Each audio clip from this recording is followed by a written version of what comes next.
Hiromo Arakawa não relativizou o Holocausto. Ela fez uma alusão a ele num universo fictício e acrescentou, modificou, criou em cima. A mesma coisa que o Isayama fez em Shingeki no Kyojin. Simples assim. Nunca achei que eu veria um momento pior do que o dia em que a humanidade viveu o inferno aqui, com suas batidas nesse muro que não param um segundo. O pesadelo não precisa de nenhum convite. Então vamos para Shingeki no Kyojin, olha só. Nós vamos comentar sobre Shingeki no Kyojin, mas a gente tá precisando de alguma coisa pra preencher a nossa pauta, então vamos comentar sim. E porque tá todo mundo vendo mesmo? É, e tá todo mundo vendo mesmo. Inclusive nós, no nosso vídeo, eu e o Rick, nós fizemos, tá de novo aqui, que vai ser o segundo vídeo. Eu a playlist que temos no nosso canal, a política de Shingeki no Kyojin, nós falamos sobre assuntos um pouco delicados que a obra aborda, ou que tenta abordar, e não dá muito certo. Vejam aí e xinguem a gente se achar que tá errado. Então fala que tá massa e compartilhe com os amiguinhos que gostam pra poder passar raiva. E poder pensar também um pouco, segundamente. Eu vou dizer que esse episódio, até falar antes, eu gosto da montagem de Shingeki no Kyojin de explicar o passado. Ele explicou rapidinho ali, em 2 minutos, tudo o que já aconteceu, ignorando completamente o que aconteceu no arco político. Isso foi maravilhoso. Achei muito bom. Tipo, Eles podiam ter não adaptado também. Exatamente. Então eu gostei disso. Como é que você vai fazer a ditadura militar desse jeito? E aí culmina com a abertura. A abertura, a música, é simplesmente a coisa mais sem graça possível. Sim. É a pior música. É fácil. É a versão pop dos hinos das outras. Sim, a Sasá ganhou com a primeira abertura, basicamente, são as duas. Falaram pro cara assim, lembra aquela música que você fez? Então, faz igual, mas um pouquinho diferente. E aí saiu isso aí. Até os tomados da abertura são iguais e as outras. Sim. Né? Mas esse eu acho que é proposital, porque é uma volta pra casa. Sim. Sim.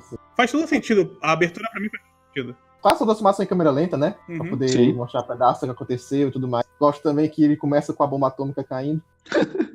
Mas não é sobre a Segunda Guerra. Não é sobre nada de política, gente. Ele não quer dizer nada sobre isso, mas É só matando gente pelada, relaxa. relaxa. Mas eu gosto. Uma coisa que eu fiquei na dúvida, por causa da primeira temporada, que teve aquele lance da diferença monstruosa que é do Blu-ray pra versão de TV. E tá muito verde essa abertura. Então, eu não sei se é proposital. Eu fiquei na dúvida se é proposital ou se também é mais uma vez o bagulho não tá acabado ainda e no Blu-ray a gente vai ter a versão definitiva da coisa. Eu acho que não, sabe por quê? Porque normalmente quando a abertura não tá acabada, eles colocam pra depois. Mas eu acho que é não só o verde. Eu faço a interpretação aqui. Não só o verde do. Iluminação verde, isso normalmente significa que algo esquisito tá acontecendo, porque não é uma iluminação natural que acontece.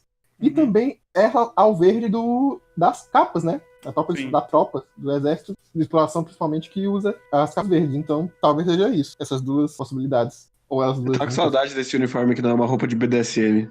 Pior, é verdade. Eu gosto daquela roupa, então eu vou defender ela. Eu acho melhor do que um casaco de cor de cocô com... Porra, couro, caralho. Que couro! Mas vamos lá então. Eu comentei no Twitter e tal que são 10 episódios, gente. Abrace esses 10 episódios como se fosse a última coisa que você fosse ver na sua vida.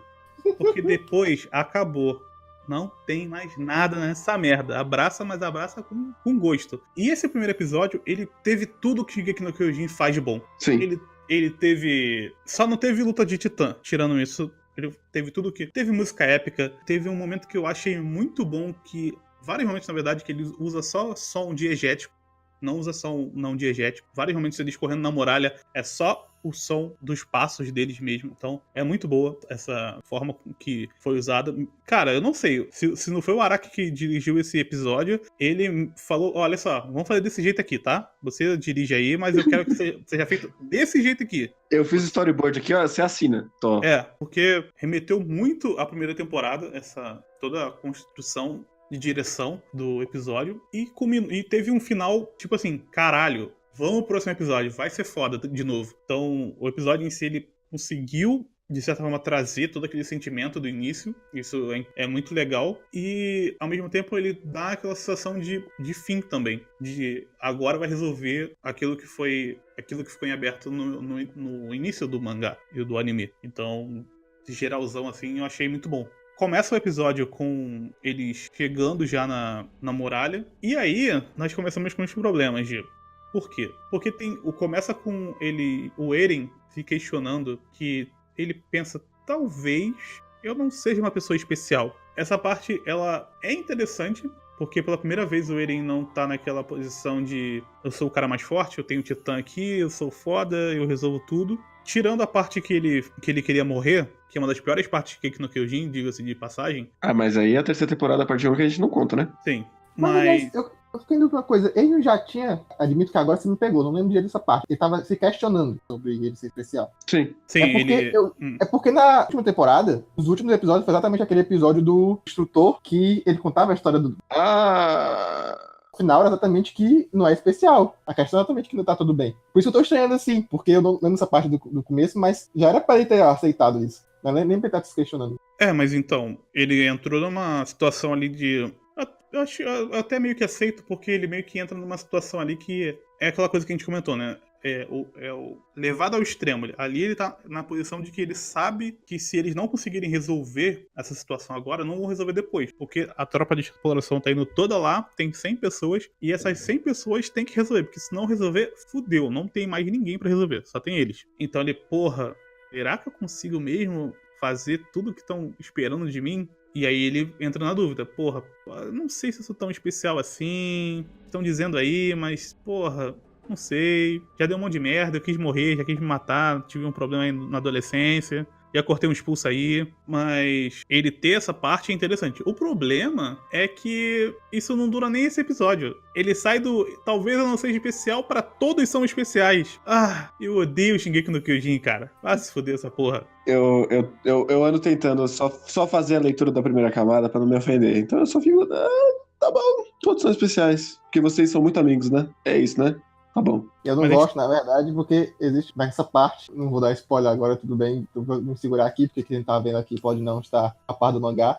Sim. Mas eu gosto que existem a questão exatamente também, no mesmo episódio também, a questão de o pessoal do Reiner, o Bertholdt e o Bestial lá são os titãs. Então, todo mundo é especial. Uhum. Mas a gente tem que matar todos os titãs do mesma maneira. As coisas não se contradizem. Mesmo a gente sabendo ainda que, já que o Reiner, o Bertholdt e o Bestial também, porque já mostraram que eles são humanos.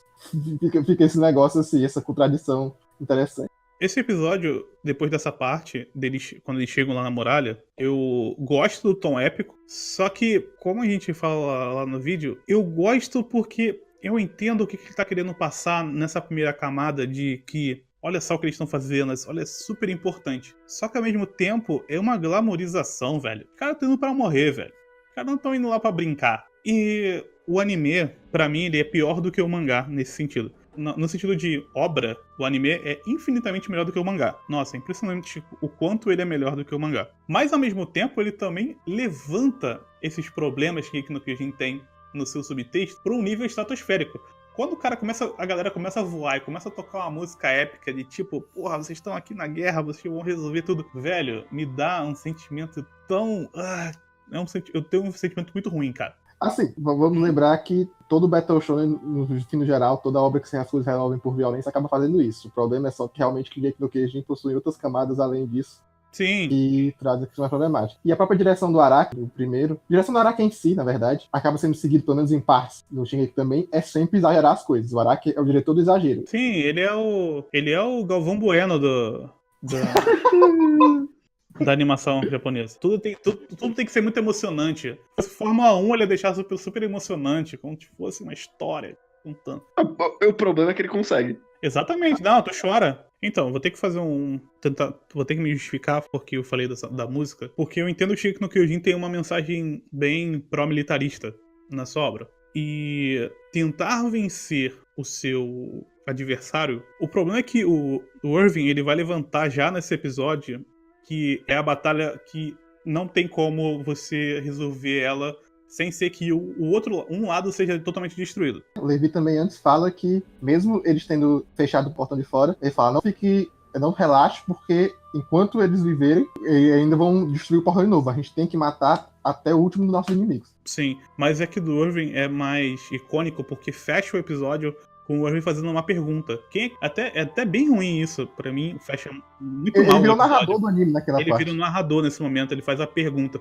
E na posição dele, nunca faria esse tipo de pergunta. Ele tá ali pra vencer, não tá ali pra morrer. Então tem esse probleminha. E o Irving, ele nunca foi questionado. Ele sempre foi a posição que está certa. Esse é um outro ponto. Eles estão indo ali com a certeza de que eles são certos e que eles têm que ir lá pra exterminar o seu adversário. Aqui, o que a gente tá vendo, faz sentido eles terem esse tipo de pensamento, porque eles são caras que perderam famílias e whatever por causa dos titãs. Então eles estão ali realmente pra resolver o problema. Mas quando você tá assistindo, no meu caso, como eu tô assistindo o anime já sabendo o que acontece depois, ver toda essa grandeza desse momento com a música e a coisa indo daquele jeito me incomoda bastante. Dito isso, voltando pra parte mais militarista da coisa, o Shingeki no Kyojin, até esse ponto, ele teve... Pra chegar até onde eles estão, eles já passaram por um momento de total desconhecimento, depois de um golpe militar, e esse golpe militar que possibilitou que eles pudessem fazer o que eles estão fazendo agora. E em nenhum momento, até agora, as ações da tropa de exploração foram questionadas. Então, tudo que eles estão fazendo ali é por um bem maior e...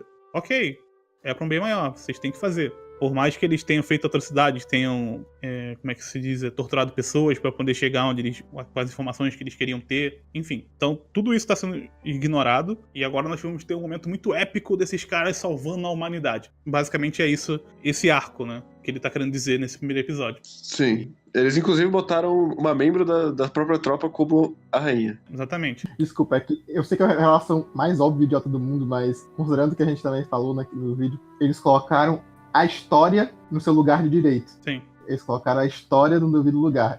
Eu sei que é só uma piada, esse negócio de história de mangá e personagem, mas... Falando do que aconteceu no episódio mesmo, tem todo o lance deles chegarem, eles fecham lá o portão primeiro, e depois eles começam, o Armin começa a perceber que, porra, olha, eu acho que tem gente aqui, porque ele começa a ver várias coisas ali, né, ele viu que tinham umas fuligens em cima da muralha, depois ele encontra outras coisas, e ele também, pelo fato de não terem titãs no lugar onde deveriam ter muitos, então eles começam a se questionar, porra, não deveria ter, a gente tá aqui pra uma batalha, então, porra, cadê esses caras, né? É até um pouco estranho porque ninguém se questiona disso, as pessoas só estão ali focadas no seu dever, e aí tem que ter alguém pra pensar fora disso e, porra, olha só, não é assim que funciona não, cara, você tem que raciocinar um pouquinho. Só tem dois personagens que têm neurônios, Sim. que são o Irving e o Armin, só. O Irving fala, porra, esse menino é nosso futuro e tudo mais. É, porque ele pensa 2 segundos, pelo amor de Deus. Qualquer pessoa deveria pensar uma coisa dessa. E eu gosto do fato do Armin, ele pensa assim, porra, a gente foi enganado todas as vezes que a gente pensou só o que a gente pode pensar só o básico, porque o nosso básico tá muito distante da realidade deles. Então a gente tem que pensar um pouco mais à frente, a gente tem que tentar, com o mínimo de informação que a gente tem, tentar sair dessa nossa caixa. E eu acho isso interessante no episódio. E aí eles conseguem encontrar lá o Reiner mata o maluco lá, fora o bucho do cara. E aí, cara, acontece um bagulho que me traz péssimas recordações, que é a porra do Levi, ele chega numa cena muito legal, inclusive. É uma cena maravilhosa. Sim, eu acho legal porque ele vem de cima, né? E ele dá aquela espadada na garganta do cara, do Reiner, e depois dá uma na barriga. E aí o Reiner cai e ele já percebe. Isso que eu não entendi. Como é que ele percebeu que ele não tinha matado o Reiner? Ah, quando você é um assassino frio, você consegue ver nos olhos das pessoas. Porque ele fala, ele tem alguma coisa titã, ele coloca uma coisa assim, ele usou alguma técnica titã, uma parada assim. Deu uma dica visual, exatamente, que o Ryan tava com a pupila revirada, e aí ele voltou assim, como se ele tivesse levado um baque, mas aí tivesse voltado a consciência dele. Mas ainda tinha uma queda de 30 metros, né? Pô, realmente, a queda, né? Não é só facada. Não, ele tomou não é só uma espadada na garganta e uma no coração, ainda tem uma queda de 30 metros. Porra, parabéns ao Bush, realmente aí, porra. É o poder do plot armor, que chama isso aí. Isso aí eu realmente... Eu sei que é maneiro, mas, porra, vamos devagar, né? Vamos... Eu admito que eu gosto, também concordo com o Rick nessa questão que eu gosto de ele ter pensado além e ter tido essa ideia, esse método de pensamento. Porém, isso pra mim, ao mesmo tempo, levantou a questão que ele falando, nós ainda não sabemos nada sobre os titãs. pô, realmente, né? Esse episódio 50 episódios, a parte do mangá era o quê? 16 volumes, e ainda assim a gente não sabe porra nenhuma. Caralho, né? Só levanta a bola, realmente, como o desenvolvimento disso não tem uma graduação. Mas isso pra mim faz até sentido porque no momento em que aparentemente eles iam pra fora, eles se voltaram pra dentro, né? Que foi pra fazer o lance do golpe. Não, mas pô, então, exatamente. Mas ele volta pra dentro exatamente porque eu penso, porra, eu não posso revelar agora, eu vou ter que fazer esse golpe. Porque, até que percebe mais do mangá depois, claramente vê que esse golpe, se não foi inventado depois, foi no mínimo esticado completamente. Uhum. Então, por isso que eu falo que sempre é uma questão de segurar informações e poder ter o valor do choque. Ah, sim. E não um desenvolvimento do que está acontecendo para poder ter uma virada de expectativas depois. A gente mal pode ter expectativa porque a gente não sabe direito da base do que está sendo apresentado. Então a gente, é isso aqui, mas é outra coisa. Eu não sei de nada. É que Shingeki, ele tem um lance, até aqui no mangá, até aqui no anime no caso, é que ele não se segura em grandes revelações. Ele finge que se segura em grandes revelações, mas o que as pessoas estão querendo ver é zumbi pelado lutando. Sim. Até então. Até aqui. Mas eu também acho que ele segura não exatamente pelas revelações, segura pela promessa de grandes revelações. Sim. E esse sim. é pior ainda, na verdade, do que por revelação. Porque se você pensar em Shingeki no Kyojin e você ignorar todo o lore que tem interno, você não perdeu muita coisa. Todo o lance da igreja e do que eles o final da primeira temporada, né, que eles veem um titã dentro da muralha, tudo isso é pouco explicado e não é tão importante. O que é importante pra gente é que tem uma galera de fora que também pode virar titã. E ele É uma super complicação de cada passo. Cada passo tem 10 passos dentro. Se não acrescentam em nada. Então, tem o lance do Reiner, aí o Reiner vira o Titã Colossal deitado feio demais, o Titã Colossal deitado. Não, falando nisso, encoraçado. Nossa, fala. o Colossal na abertura tá tenebroso de horroroso. E ele tá de longe. Na hora que, tipo, ele bate o pé e todo mundo pula. Sim, horroroso. Horrível. Nossa senhora, eu fico pensando, meu Deus, cara, era uma cena, tipo, de 1 segundo, faz a porra do desenho, pelo amor de Deus. Ah, tem uma coisa que eu me lembrei agora. Antes disso, quando eles chegam no lugar, tem uma parte positiva deles falando o que eles vão fazer naquele lugar. Toda a explicação, né? Que eles vão chegar lá, vão fechar e tal. E eu gostei, cara, porque eles fazem do jeito... É uma explicação épica. Toca uma música super preenchendo o espaço, e aí ele vai explicando que você faz aquilo, e aí eles saltam todo mundo em câmera lenta. Eu falei, porra, olha aí, ó. Tu faz o bagulho expositivo que você precisa, mas faz do jeito legal. Mas por quê? Porque você tá fazendo numa outra mídia. Agora, quando você faz essa porra no mangá, vai ficar uma merda. Sim, e não é um plano mirabolante de 615 passos. Vai ficar todo mundo de gorrinho, o Eren vai virar titã, vai fazer o bagulho e vai voltar a ficar de gorrinho. Eu admito uma coisa, que teve uma parte que eu achei muito engraçada, realmente por causa disso. Principalmente essa parte que ele fala, os titãs vão ficar preocupados de achar o Eren, mas nós temos um plano, todo mundo vai usar Gu. Eu achei tão engraçado, porque ele fala de uma maneira como se fosse, eles tivessem descoberto uma coisa, não, todo mundo só tá usando capuz. É literalmente, é só isso. Todo mundo tá... Se o Reiner e o Bertoldi não conhecessem ele, né? Também tem isso. Ah, mas é que vocês têm que lembrar que é o traço do Isayama, ninguém conhece ninguém. Mas no anime não é não, cara. Ah, mas aí... é uma piada que se perde na adaptação. Essa parte inclusive que eu achei engraçado. O resto foi de boa, também gostei do mesmo jeito. A própria montagem, até do começo, que você falou, no resumo da história, essa montagem já é melhor que qualquer montagem que já teve em Tateno Yusha. Não, mas aí não tem nem graça, né? Então... Inclusive, teve uma montagem desse episódio de Tateno Yusha, deles cozinhando a janta. Foi horrível. Ah, meu Deus. Foi mesmo, nossa senhora. Mas eu acho muito engraçado que nessa mesma temporada tá acontecendo Gundam The Origin, que é a história de como o Império Nazista virou o Império Nazista, e não é tão nazista quanto o Shingeki no Kyojin. Ah, caralho. Talvez seja porque engano os nazistas são do mal, né? Vamos deixar isso pra depois. Então, o Reiner vira o Titã coraçado e ele continua o episódio deitado no chão, né? Continua a ficar ali. Ele acabou nesse episódio, não tem mais Reiner, a gente não viu o Bertoldi, não sabe onde ele tá. E aí tem o lance do Titã Bestial fazendo... Começa a aparecer um monte de Titã, a gente não sabe como, nesse ponto, eles aparecem. A gente sabe que ele tem o poder de criar titã, não sabe? A gente sabe que ele tem o poder de controlar os titãs, mas a gente não sabe aqui... A gente sabe entre aspas, por causa que ele apareceu os titãs dentro da Muralha Maria antes. Não, Muralha Rosa, né? A segunda muralha lá. E foi ele que spawnou. E ele estava lá, e ele também controlou os titãs em alguns momentos na segunda temporada. Então, imagina-se que seja ele que tenha criado o pessoal da Muralha de Dentro como Titãs. Dá pra fazer essa ligação de boas. Dá pra fazer essa ligação, mas a gente não tem certeza se criou os titãs. A gente sabe que ele consegue controlar. Agora parece que ele criou mesmo. Então eu acho que dá pra dizer isso. Aí aqui começa a espalmar um monte de titã e ele tá no meio. Inclusive, é uma coisa que faz sentido dentro da lógica aí.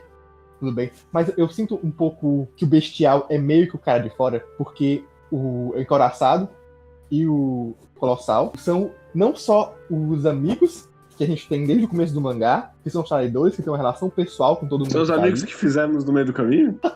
Mais ou menos isso. São personagens que a gente conhece desde o começo do mangá e tem uma relação com todos os personagens que vão ter lutar. Como também foram eles que começaram tudo isso, né? No começo, foi eles que invadiram a muralha, no começo do mangá, que começou todos esses problemas e tudo mais. E então, meio que fica, tipo, dois personagens que têm um peso muito grande na narrativa, não só começaram o plot e toda a história que nós vemos até agora, como também tem um vínculo emocional muito grande com as pessoas, os protagonistas e quem estava pra lutar eles, e o Bestial. É que conceitualmente o Bestial é pra ser o líder deles. Ele é pra ser o boss final. Eu Sim. entendo a ideia, mas é uma conexão, tipo, porque eu tenho dois personagens que tem uma conexão imensa desde o começo da série e o Bestial que apareceu durante o momento na segunda temporada. Que a gente sabe que ele é tão forte quanto os outros, mas eu sinto meio que emocionalmente parece uma coisa esquisita, sabe? Porque a gente tem uma batalha muito mais importante e pesada e com vínculos em jogo como o Bestial e o Encoraçado.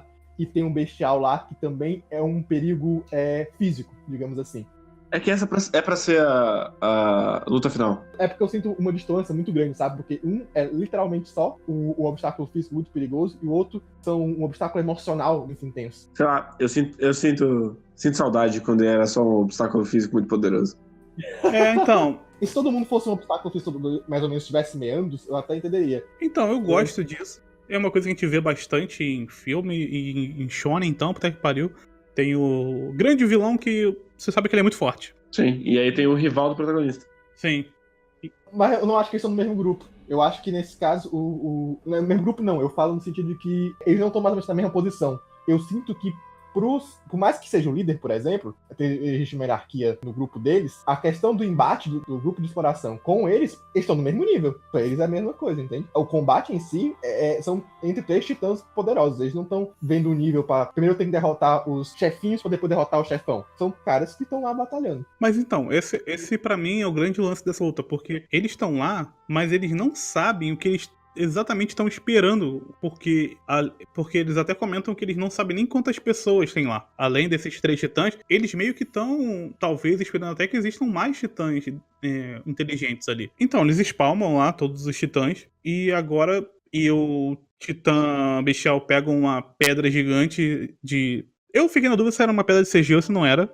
Eu acho que é. A linha de movimento ela é bem boa na hora do lançamento da pedra, então não tem um problema. Eu gosto porque o sentimento, quando ele lança a pedra, eu acho legal porque tem uma tomada legal do Irving olhando e a pedra chegando pra... Parece que vai acertar ele, mas não acerta na porta, no portão lá do negócio. Uhum. E tem uma coisa que eu realmente nunca entendi, Shingeki no Kyojin, é que eles não conseguem quebrar a muralha em si, né? Eles só conseguem quebrar os portões, né? Sim. Uhum.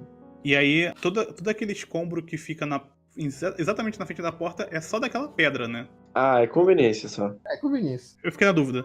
Até porque tinha só escombro, o cavalo podia passar por ali, sim. Mas, enfim, ele colocou daquele jeito e não é uma coisa que também... Dê pra reclamar, foda-se, o cavalo não passa. Ok. Eu gosto muito como só a arremessada do Bestial deixa tudo aquele insignificante que é tipo, se ele quiser, ele mata todo mundo com uma pedrada, foda-se. Sim. Vocês estão na merda. O nível de tensão aumenta muito depois que ele lança aquela pedra, né? Porque tem um titã... Eles estavam no lugar que tinha ninguém. Aí, bem do lado agora já tem um titã coraçado no chão e agora tem uma pedra gigante que eles não conseguem mais fugir. Então eles estão presos ali, pelo menos. E eles sabem que eles não vão poder voltar correndo, por exemplo. Porque como é que vai voltar correndo todo esse pedaço que eles fizeram a cavalo? Nada impede que, pelo conhecimento que eles têm do controle que o Titã Bestial tem dos titãs, mandar esses titãs atrás dele correndo e eles estão fodidos. Então, já cria uma tensão ainda maior. E é uma coisa bem inusitada, pelo menos pra mim, porque eu não esperava eles fossem ter um plano. Era só, tipo, vamos todo mundo virar titã. Porque até agora foi assim, todo mundo vira titã e todo mundo cai na porrada. E agora não, eles colocaram numa situação que eles...